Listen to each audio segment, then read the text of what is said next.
বন্ধুরা, তোমাদের সবাইকে ওয়েলকাম জানাই আমার এই চ্যানেলে আর একটা নতুন ব্লগে। সত্যি কথা বলতে আমার এত খারাপ লাগছে, এতটাই আফসোস হচ্ছে, মানে আমি কন্টিনিউ ভিডিও করছিলাম, দিয়ে করতে করতে আমার করাটা পুরো স্টপ হয়ে গেল, কারণ নিজের কিছু পার্সোনাল কাজের জন্য আমার ভিডিও করা হচ্ছেই না। এই কারণে মানে আমার খুবই খারাপ লাগছে, ঠিক আছে। আর তোমাদেরকে সেরকম কন্টেন্টও দিতে পারছি না। আর হ্যাঁ, আজ হয়তো একটা ছোটোখাটো মতন কন্টেন্ট আমি দিতে পারবো, যেহেতু আজ হলো রামনবমী। তো আমাদের এখানে রামনবমীর কিন্তু অনেক বড় সড়োভাবে র্যালি হয়, তো সেখানে যাব। তো সবটাই তোমাদের দেখাবো। আগের বছরও মানে খুব সুন্দর করেছে, প্রত্যেক বছরই খুব ভালো করে, এবছরও হয়তো খুব ভালো করবে। তো সবটাই তোমাদের দেখাবো। আর ভিডিওটা কিন্তু স্কিপ করবে না, স্কিপ না করে ভিডিওটা পুরো দেখবে। আর সত্যি কথা বলতে আমাদের পানাগড়ে এতটা গরম পড়েছে, মানে আমাদের দুর্গাপুরের ওখানের থেকেও কিন্তু আমাদের পানাগড়ে বহুত গরম বেশি। মানে কালকে ছিল 46 ডিগ্রি গরম, মানে ভাবতে পারছো বাইরে যখন বেরোচ্ছি না, মানে মনে হচ্ছে চারিদিকে আগুন জ্বলছে, এরকম একটা অবস্থা। তো মানে অবস্থা খারাপ। দেখো বাইরে, দেখো শুধু রোদ দেখতে পাচ্ছ কেমন, প্রচণ্ড রোদ। হয়তো এখান থেকে সেরকম বুঝতে পারছো না, বাট প্রচণ্ড রোদ, প্রচণ্ড গরম বাইরে, যে কারণে বাইরে মানে যাওয়া যাচ্ছে না। স্কুল আজকে থেকে মানে ছুটি পড়ে গেছে, 1 মাসের জন্য প্রায় স্কুলই ছুটি। তো আমি গেছিলাম মিনি বাজারে, কিছু বাজার করা ছিল, সেটা করে এলাম ঘরে। মানে হেঁটে গেলাম, তার মধ্যেই এ দেখো ঘাম দেখতে পাচ্ছ, মানে এর মধ্যে অবস্থা খারাপ হয়ে গেলো। আর তার মধ্যে আছি ঘরে, আর ছাদের ঘর থাকলে তো মানে বহুত গরম। তোমার যাদের যাদের আছে তোমার অবশ্যই জানো। তো যাই হোক, অনেক কথা বলে নিলাম। আমার কিছু কাজ আছে, তো সেই কাজগুলো করে নিই, করে এসে তারপর তোমাদের সাথে কথা বলছি।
তো এটা হলো আমাদের পানাগড়ের রামনবমীর র্যালি।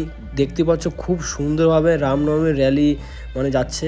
আর এর আগেও তোমরা যেগুলো দেখলে এত সুন্দরভাবে, এত ধুমধাম করে, মানে দেখতে পাচ্ছ বক্স লাগিয়ে ডিজে হচ্ছে, পুরো খুব সুন্দরভাবে আয়োজন করা হয়েছে। আমরা সত্যি কথা বলতে অনেক দেরিতে গেছিলাম। আর যারা যারা পানাগড়ের বাইরে থাকো তাদের সবাইকে অবশ্যই বলবো, তোমরা কিন্তু প্রত্যেক বছর একবার হলেও তোমরা রামনবমীর র্যালি অ্যাটেন্ড করো। সত্যি কথা বলছি, খুবই সুন্দর লাগবে, খুবই আনন্দ লাগবে। আমরা যেহেতু পানাগড়ে থাকি, আর যারা যারা পানাগড়ে আছে তারা তো অবশ্যই মানে দেখবেই যাবেই। তো তোমরা যারা বাইরে থাকো তারা অবশ্যই কিন্তু এসো, সত্যি বলছি খুবই ভালো লাগবে তোমাদের।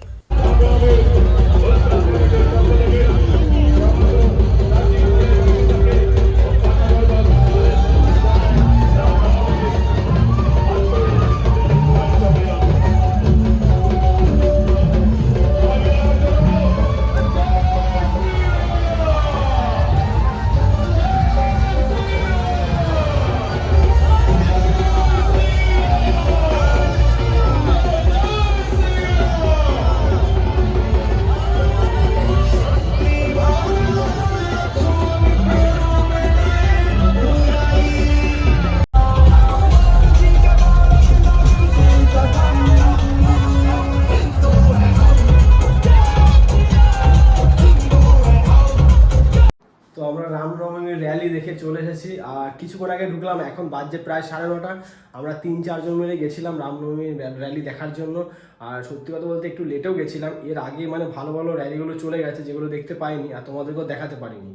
তবে তোমাদের কেমন লেগেছে অবশ্যই আমাকে কমেন্ট করে জানাবে। আর যারা এখনও পর্যন্ত মানে কি বলবো, আমাদের পানাগড়ে এসে রামনবমীতে র্যালি দেখোনি, পানাগড় বাইরে থাকো, অবশ্যই আসো, দেখো, সত্যিই খুবই ভালো লাগবে। বছরে একটা দিন খুবই এনজয় হয়, ঠিক আছে।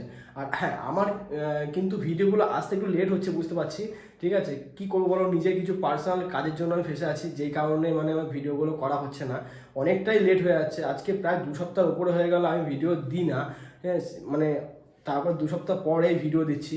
মানে যেটা রেগুলার, মানে বলতে পারো রেগুলারই ছিল, সপ্তাহে আমি 3-4টে করে ভিডিও দিতামই, তো সেটা বন্ধ হয়ে গেছে। তোমরা কিন্তু সাথে থেকো, তবু বলো তোমরা কিন্তু সাথে থেকো, সঙ্গে থেকো, যেভাবে ভালোবাসছিলে ওইভাবে ভালোবাসো। আমি কিন্তু চেষ্টা করব কন্টেন্ট দেওয়ার। আর চলো, দেখা হচ্ছে নেক্সট ব্লগে। এই ভিডিওটা এইটুকুই। যদি ভালো লেগে থাকে ভিডিওটা অবশ্যই লাইক করবে, চ্যানেলে যারা নতুন আছে চ্যানেলটাকে সাবস্ক্রাইব করবে। চলো, দেখা হচ্ছে তোমার সাথে নেক্সট ব্লগে।